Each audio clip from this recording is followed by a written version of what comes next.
Hi, this is Dr. Gregory Sadler. I'm a professor of philosophy and the president and founder of an educational consulting company called Reason.io, where we put philosophy into practice. I've studied and taught philosophy for over 20 years, and I find that many people run into difficulties reading classic philosophical texts. Sometimes it's the way things are said or how the text is structured. But the concepts themselves are not always that complicated, and that's where I come in. To help students and lifelong learners, I've been producing longer lecture videos and posting them to YouTube. Many viewers say they find them useful. What you're currently watching is part of a new series of shorter videos, each of them focused on one core concept from an important philosophical text. I hope you find it useful as well. Plutarch's short treatise On Being a Busybody, or Peri Polupragmosunēs, we'll talk about that term in just a moment, could also be rendered as On Curiosity, and curiosity in a certain sense. We tend to think of curiosity as automatically a good thing, except when phrases, are used like curiosity killed the cat or things along those lines. It wasn't viewed quite the same way in ancient and medieval and even early modern times. Being curious, inquisitive, meddlesome is another way of thinking about it, about the wrong things was actually a bad disposition. I would say that we still believe that today. We just use the word curiosity in a very different way. So busybody is perhaps a more useful translation at this point in time, but we should keep in mind that there's sort of like a spectrum that these things are focused within. And we get a definition of it at one point very early on in the treatise where he says that Polupragmosunēs, or curiosity, is actually a malady or a sickness of the mind, and it's a desire to learn, philomatheia, so a composite word there as well, philo, desire, enjoyment, fondness of, matheia, learning. So nothing wrong with learning in general, right?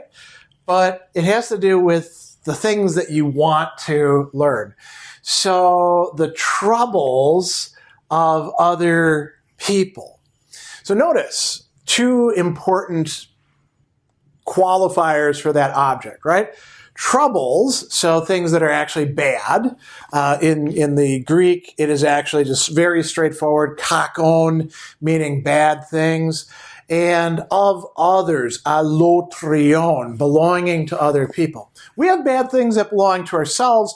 The person who's curious in this sense is not really curious about the bad things of their own. They're curious about bad things that are either belonging to or happening to other people. And he's going to go on to say something quite important here. It is a desire, a passion, and it's connected up with some other ones as well. He says that it's not free of envy, phonos. We're inquiring into what's going on with other people because we're envious of them, or malice, and this is a translation of kakoatheia.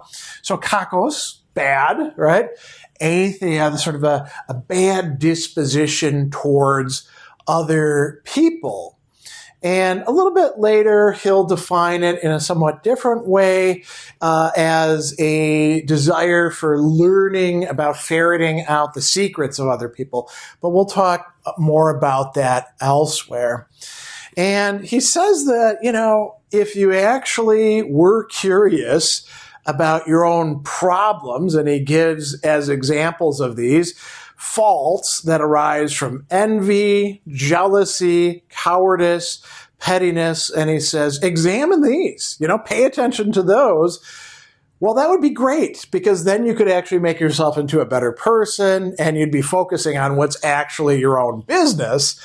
But the curious person, the busybody, focuses on other people's issues. So, if we actually did focus on ourselves, we could remove the ignorance that we tend to have about ourselves, which might even pertain to the curiosity vice itself, but certainly many other vices as well.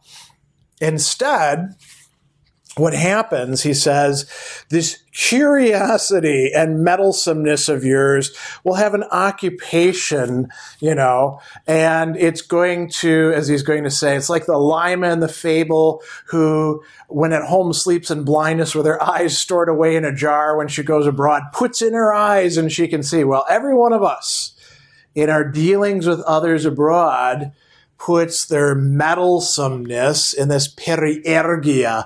And so ergia, being concerned with matters, affairs, deeds. Peri is around, right? So looking at stuff that doesn't pertain to you, but other people's stuff, and we put our meddlesomeness like eyes into, and this is also translated as maliciousness, kakonoia. And it's interesting to see in this particular treatise how many synonyms there are for like bad dispositions coming up. So kakonoia, you notice the same term kakos, right? But noia, a mindset, a bad mindset that we have about things. And he says that we're often tripped up by our own faults and vices by reason of our ignorance of them. Why? Because we provide ourselves with no sight or light by which to inspect them. And the busybody winds up being more useful to their enemies than to themselves. Why? Because they're seeking out the faults of the enemies and trying to bring them to light. Actually, they're seeking out everybody's faults and trying to bring them to light, but not their own. If they brought their own faults to light, they could be examined, they could actually be removed. Sort of like, if you got a sickness, isn't it nice to go to the doctor and actually have the doctor check you out? Imagine if the doctor wouldn't check you out, but just random people on the street. Wouldn't be particularly good for you. So he's going to go on a little bit later, and he's going to talk about people who can't bear to face their own lives, regarding these as a most unlovely spectacle, or reflect and revolve on themselves like a light, the power of reason. But instead, they leap out and prowl around other people's concerns, and they are batten and make fat their own malice. And he's got a kind of unsavory metaphor here. This is like a chicken that goes around and it ignores its own food and it pecks at the dung, the turds, trying to find that one little piece of corn that it missed. Well, that's what a busybody is like. And he tells us that busybodies are always seeking out what is actually hidden and obscure, kryptomena lanthanonta, troubles. So again, bad things. So kryptomena, actually hidden, cryptic is a word that we get from this. Lanthanonta could be concealed, could be forgotten. The stuff that should remain tucked away, we could say. And he's got this line, he says, "It was a clever answer the Egyptian gave to the man who asked what it was he was carrying wrapped up. That's why it's wrapped up." And he says, why are you being so inquisitive about what's concealed? And this shows us two things. So the busybody is seeking out what's bad. And, given the chance to seek out good things or neutral things, seeking out bad things should strike you as something bad, being concerned with that, being obsessed with that. But it goes further, and this is part of why curiosity is a vice. Why are they so inquisitive about those bad things? It's one thing to register that things are bad. Your body feels some pain. You're like, I don't like this. Maybe, in our day, we take some remedies for that. It's still hurting you. Your joints hurt, your muscles hurt. And you're like, yeah, this is a bad thing. Inquiring into it in kind of a morbid way would be curiosity of that sort. something happens, your neighbor, one of their kids gets sick or dies or gets arrested and goes to jail. Well, that's a bad thing for your neighbor, right? And you could view it as a bad thing and be like, oh, that's really too bad. I feel for them. Wanting to know what exactly happened, what's going on here, that's curiosity. So it goes beyond just noting bad things. It wants to get to know the bad things, you could say. He's got another very interesting metaphor that he's using here. He talks about it being sort of like a maggot, right?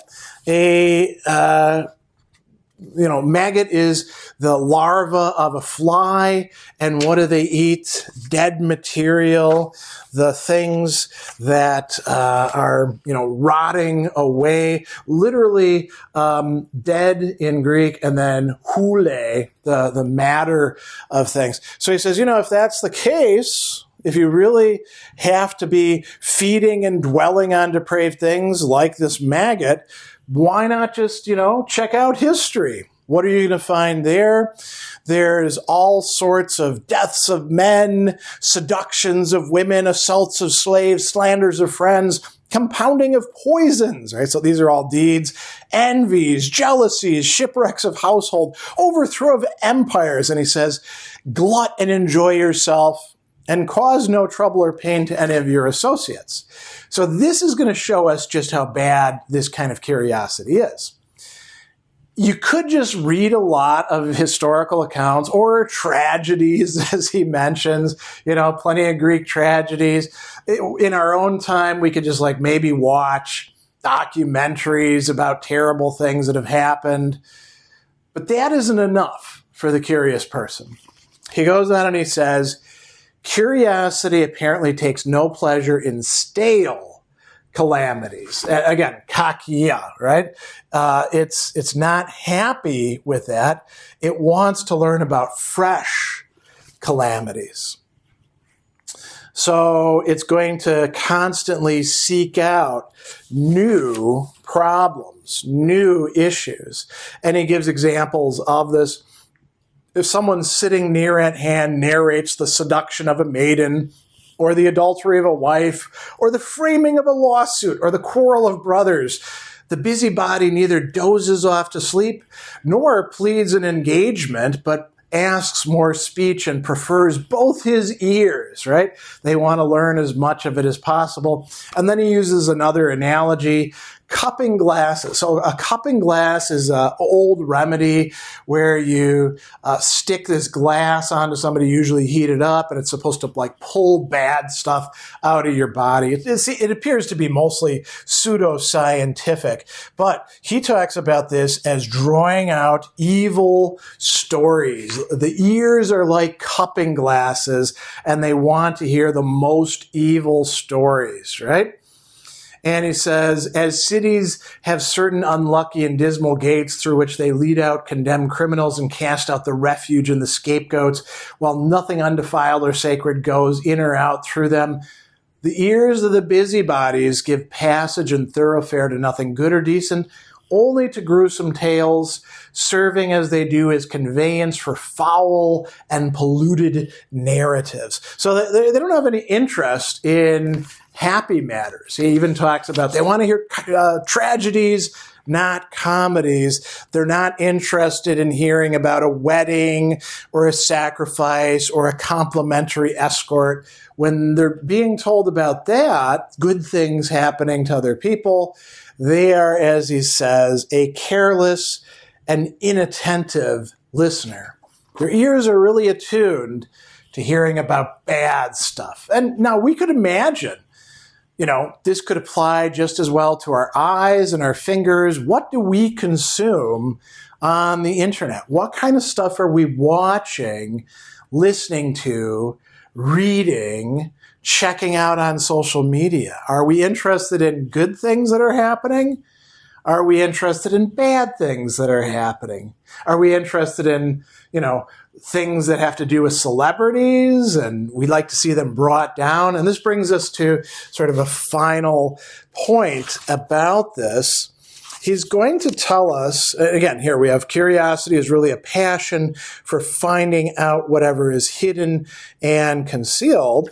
And he's going to say that because it is the searching out, and he uses the word historias here, of troubles that the busybody desires, they are possessed by an affliction called malignancy, right? And the note here, this might be something of interest to you, says, a term better expressed by the German Schadenfreude, right?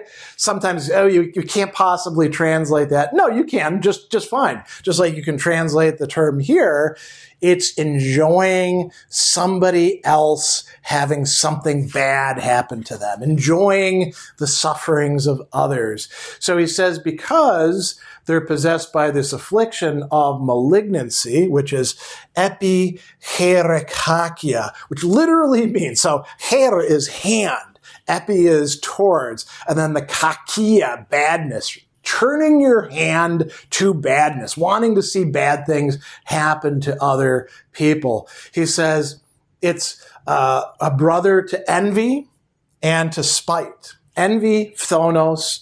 Here, what's being translated as spite, baskanas. Baskanias, actually. So he's going to say, it's a brother in this sense. Envy is pain at another person's good. Malignancy is joy or enjoyment, hedone, pleasure, at another person's bads. And he says both of these spring from a savage and bestial disposition. So, this curiosity that we can have, a meddlesomeness, a busybodiness, it can be something quite vicious, and people are probably, Plutarch would say, deluding themselves if they think that it's just innocent curiosity. We got to look at what it is that they're curious about. Do they want to know what's going wrong with or for other people? If so, then it's what he's calling, curiosity or being a busybody, Polupragmosunēs, and it is something that is bad for the person who has it.